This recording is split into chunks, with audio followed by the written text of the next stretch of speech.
হচ্ছে কি দাদা আমার স্বামী ছেড়ে দিয়েছে, কারোর বলছে কোর্টে কেস করেছে, স্বামী আধার কার্ড দিচ্ছে না, কারোর বাচ্চা আছে তো স্বামী ছেড়ে দিয়েছে তার জন্য মামা ঘরে আছে।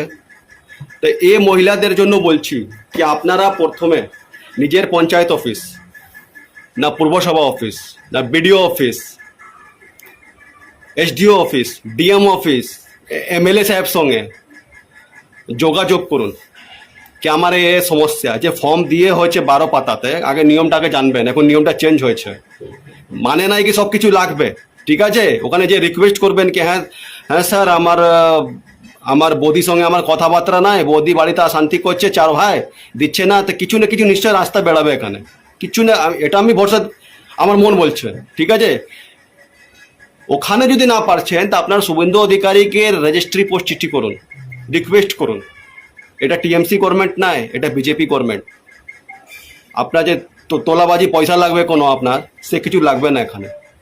যান সোশ্যাল মিডিয়া দেখে, টিভিতে দেখে আপনার যে কথাগুলো লাফালাফি করছেন, প্রথমে যান একবার সামনাসামনি কথা বলুন কি হ্যাঁ স্যার এই ডকুমেন্টস আছে আমার কাছে, হবে কি হবে না, সে কিছু না কিছু রাস্তা বেরোবে এখানে। অনেক মহিলা আছে যে লোকে কথা শুনে লাফালাফি করছে, এগুলো করে লাভ নাই আপনার। এই যে আপনাকে আমাকে মেসেজ দিচ্ছেন না আপনারা হোয়াটসঅ্যাপে, মেসেঞ্জারে, দয়া করে বলছি আমি কোনো পার্টি পদে নাই, আমি একজন বিজেপির একজন সাধারণ মেম্বার, আমি কোনো দায়িত্বতে নাই। ঠিক আছে, তাও আমি সোশ্যাল ওয়ার্ক করি, আমি আজ থেকে করছি না, আমি এ নাকি বিজেপি আসছে তো 4 তারিখের পর থেকে আমি এসছি, আমি এখানে নাই আমি। ঠিক আছে, আমি আপনার 2012 থেকে করছি, আমি 12-13 থেকে আমি প্রধানমন্ত্রী দপ্তরে হোম অ্যাফেয়ার্স, চাল চুরি, অনেক দুর্নীতি ব্যাপারে, পশ্চিমবাংলা ব্যাপারে আমি অনেক কিছু চিঠি করেছি প্রধানমন্ত্রীকে। মহিলারা মানে আপনার লক্ষ্মী ভাণ্ডার পায়, তার জন্য আমি প্রধানমন্ত্রী দপ্তরে আমি জানিয়েছি লিখিতভাবে, আপনার একজনে 4টা দাবি করেছি মাননীয় প্রধানমন্ত্রীকে, কে যে ফ্যামিলি ডিটেলস চাচ্ছেন না আপনারা, ব্যাংক অ্যাকাউন্টে চাচ্ছেন আপনার, আপনার সরকার যা আছে রাজ্য সরকার, ওটা আমি রিকোয়েস্ট করেছি কিনা এটা বন্ধ করুন। কারণ অনেকজন দিতে চায় না, কারণ যদি 3টা মেয়ে থাকে, টাকা থাকে অ্যাকাউন্টে, এটাও সমস্যা, কেউ দিবে না চট করে, কেউ জায়গা বাড়ি কাগজপত্র দাগ নম্বর দিতে চায় না, কিন্তু এখন তো সব অনলাইনে বেরিয়ে যাবে, কিন্তু অনেক ক্ষেত্রে আছে কি চেঞ্জ হয়ে যায়, এটাও কেউ দিতে চাইবে না। পলিসি কার কী নামে আছে সেটাও লোক দিতে চাইবে না। প্রধানমন্ত্রীকে আমি রিকোয়েস্ট করেছি শুধু একটা জনগণ হিসাবে, সাধারণ একজন আমি সদস্য হিসাবে, কারণটা দেখুন এখানে কেউ পার্টির বিরুদ্ধে কথা বলতে চায় না, আমিও পার্টির বিরুদ্ধে কথা বলছি না। মাননীয় শুভেন্দু অধিকারীকে আমি অনেক কোঅপারেট করি। 21 জুন সকাল 7টার সময় নলহাটি থেকে আমি নবান্ন যাচ্ছি সাইকেল চালিয়ে, চাল ভাজা নিয়ে 250 কিলোমিটার যাব সাইকেল চালিয়ে। এর আগে আমি রামমন্দিরে গিয়েছি সাইকেল চালিয়ে, এর আগে আমি নবান্ন গেছিলাম নোংরা চাল নিয়ে। তো মুখ্যমন্ত্রী আমার সঙ্গে দেখা করেনি, মমতা ব্যানার্জি। দয়া করে বলছি আমাকে মোবাইলে মেসেজ যে করছেন মহিলাগুলো, আমি সঙ্গে সঙ্গে উত্তর দিতে পারবো না, ক্ষমা করবেন। আমার 7 দিনের মধ্যে আপনাকে কিছু না কিছু একটা প্রসেস বলে দিব, এটুকুন করতে পারি আমি, যে এ প্রসেসে যান, এই রাস্তায় যান আপনি, এটুকুন করতে পারি আমি। দাদা এই সমস্যা আমার, এই প্রসেসটা আপনাকে বলে দিব কি এই প্রসেসে আপনি যান। দয়া করে যদি কেউ করছে না লক্ষ্মী ভাণ্ডার, একটা রাস্তা আছে, আপনি শুভেন্দু বাবুর সঙ্গে জনতা দরবারে দেখা করেন। ওটা ভাববেন কি না আমার ছোট বাচ্চা আছে যাব কি করে আমি, এটাও রাস্তা আছে। একটা অ্যাপ্লিকেশন লিখবেন, রেজিস্ট্রি করে দেবেন মাননীয় মুখ্যমন্ত্রীকে, ওটাও হতে পারে। দয়া করে বলছি এই লক্ষ্মী ভাণ্ডার নিয়ে আপনারা ফালতু টেনশন নেবেন না। এখন 90 দিন টাইম আছে, 3 মাস সরকার টাইম দিয়েছে আপনাদেরকে। ঠিক আছে, লক্ষ্মী ভাণ্ডার কিন্তু এটুকুন বলতে, যে পাওয়ার যোগ্য সবাই পাবে। যে লক্ষ্মী ভাণ্ডার পেত সে অন্নপূর্ণা ভাণ্ডারও পাবে, সবাই পাবে, কিন্তু কিছু কিছু প্রসেস আছে।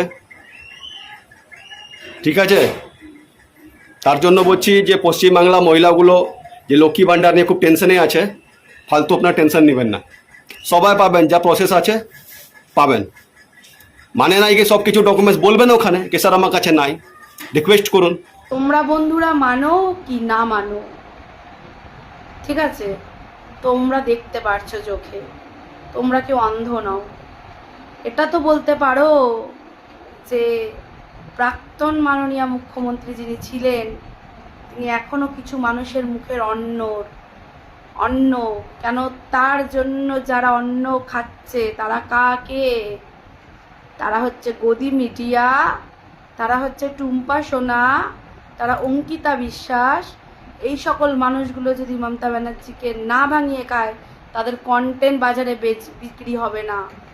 লিখে নিন, তাদের কন্টেন্ট বাজারে বিক্রি হবে না। তাদের কোনো কন্টেন্ট নেই। তারা একটা দলের হয়ে কথা বলেছিল, তারা একটা দলকে জিতিয়েছিল, আজকে সে দলটা 1 মাস হয়ে গেছে জিতেছে।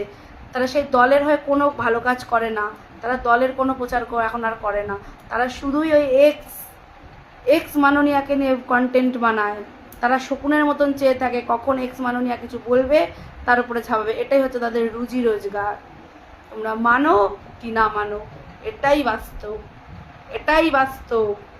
উনি হেরে গিয়েও উনার পেছনে এই শকুনগুলো ছাড়ছে না, ঠিক আছে? এটাই বাস্তব। চলবে না, হাড়ি উঠবে না, ঠিক আছে? হাড়ি উঠবে না, দিদিকে ছাড়া ওদের হাড়ি উঠবে না।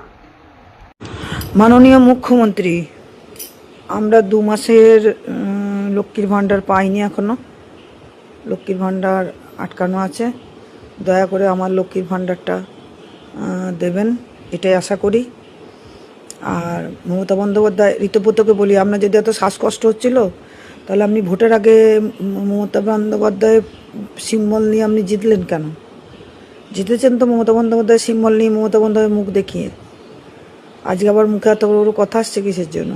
তখন রিজাইন করতে পারতেন, তখন রিজাইন করে একটা নির্দল পার্টি দাঁড় করাতে পারতেন। জিতে নিয়ে এখন বড় বড় কথা। আপনাকে আমি খুব ভালো করে চিনি, আপনি যে কেমন মানুষ আপনাকে আমি নিজের চোখে দেখে এসেছি, খুব ভালো করে চিনি ঋতব্রতবাবু আপনাকে আমি। আপনার চরিত্রটাও চিনি, আপনাকেও চিনি। হ্যাঁ, আপনি মোটেই একটা সুবিধাবাদী লোক, ওই জন্য আপনাকে তৃণমূল সিপিএম থেকে তাড়িয়ে দিয়েছিল। মমতা বন্দ্যোপাধ্যায় একটা কী দুর্বলতা জানেন? যে আসে তাকে নিয়ে নেয়। বিজেপিরা এই যে দৌড়টা দেখাচ্ছে যে আমরা কাউকে নেব না, এইটা যদি বজায় রাখতে পারে, সত্যি বিজেপিতে ভালো। কাউকে না নেওয়া উচিত, তবে তো বুঝবে কত ধানে কত চাল।